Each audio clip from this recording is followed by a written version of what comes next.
இயேசு கிறிஸ்துவில் பிரியமான மாத்திருதை ஊடக சகோதர சகோதரிகளை, இன்று நாம் அனைவரும் அன்னையாம் திரு அவையோடு இணைந்து புனித அசிசியாரின் விழாவை கொண்டாட நாம் அழைக்கப்பட்டிருக்கின்றோம்.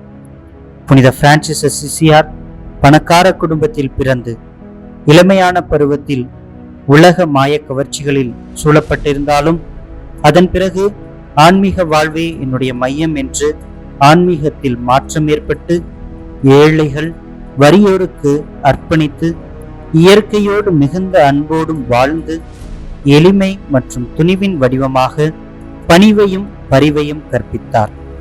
அவர் நிறுவிய பிரான்சிஸ்கன் சபை அதன் மூலம் உலகம் முழுவதும் பரவி ஏழைகளுக்கு வாழ்வுரிமை மற்றும் சகோதரத்துவம் கற்றுத்தந்துள்ளார்.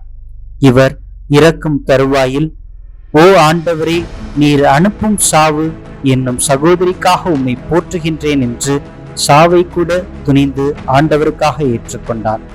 அவரிடம் இருந்து நாமும் ஆண்டவரிடமிருந்து துணிவை கற்றுக்கொள்ள ஆற்றலை வேண்டுவோம்.